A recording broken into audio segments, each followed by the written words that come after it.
into Calvary Cemetery on the east side here, Calderon and Calvary. We always came in the other way. On the Alum side? Yeah. Uh-huh. And we're coming up right there. The second.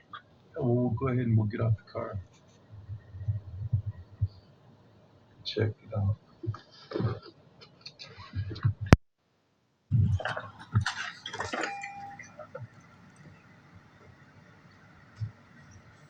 And so, what happened? So, what was here prior to this gravestone? What was here? Well,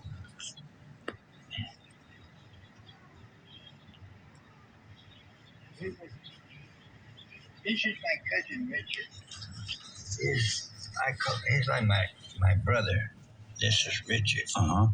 Jimenez. Okay. And he has one daughter. And anyway, and he passed away in 1972. He was born in 1943 in September. I was born in April of the same year. So I was only April, May, June, July, August, 5 months older than him.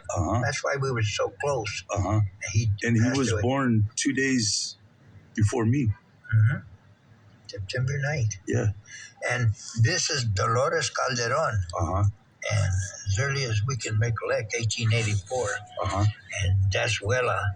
And see, there was only this here. There was her only picture and her name. See, Abuelita, it says right there, wasn't there.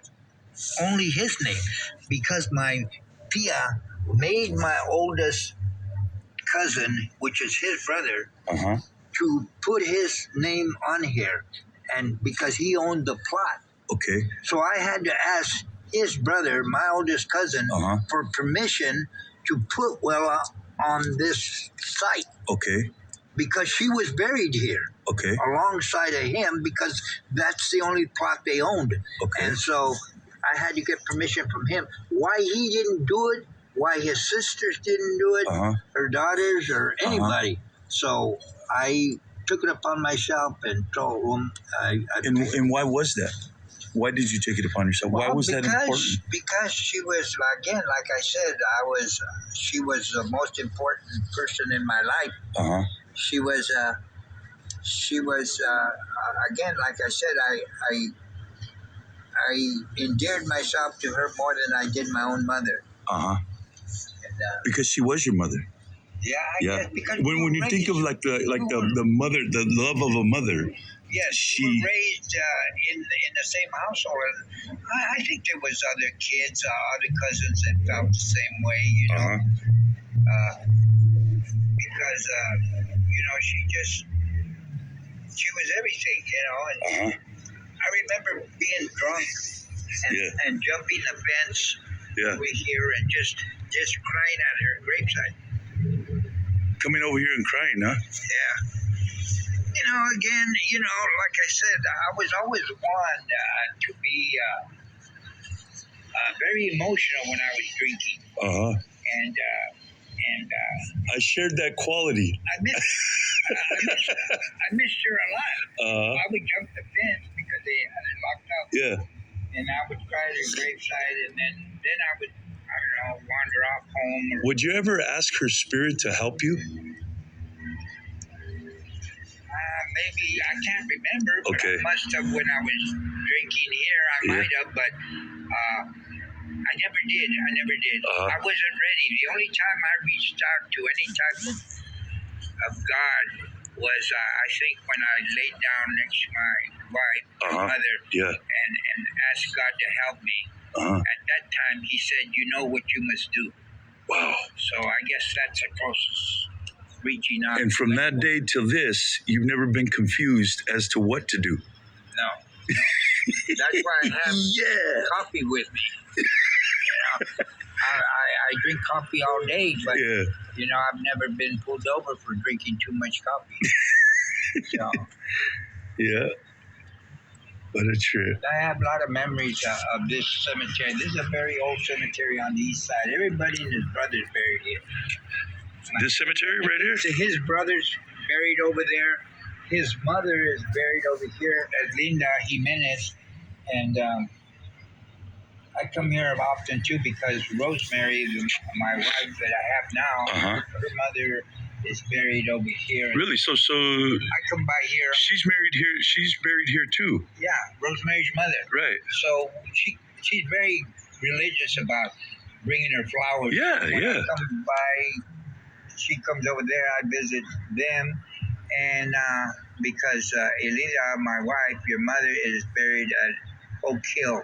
And I like to take shortcuts through there when I go home because I live on the south side now. Right. And I have a quiet time there. So Yeah. I like that. Yeah, I was just there a couple of days ago. The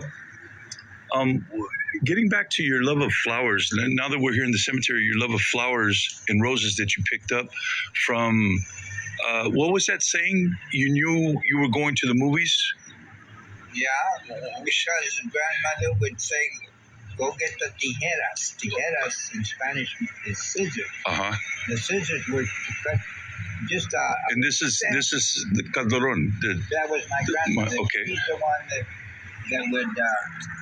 I would go with to get stem off the rose. We wouldn't damage it other than taking a little stem, if you want to call that damage. But my grandmother would come back over here where we lived on San Antonio, stick it in the ground with ceniza, which is ashes of the garbage, because you can put garbage on the east side. So what did you do in memory of your wife? Well, one thing is we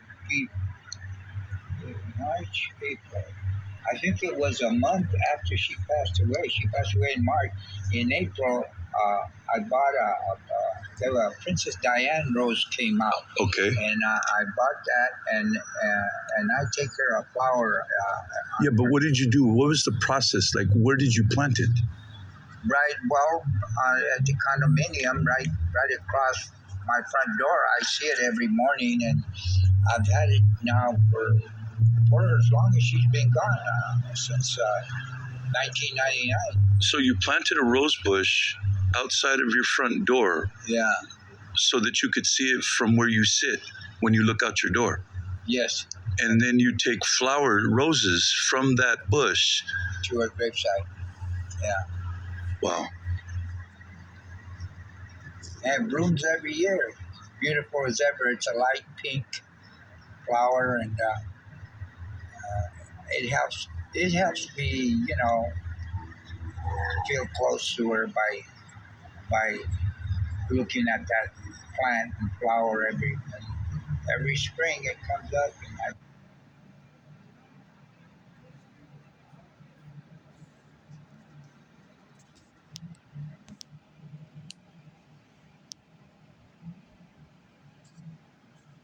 remember that. Been good. So I guess we're gonna go to. This is going.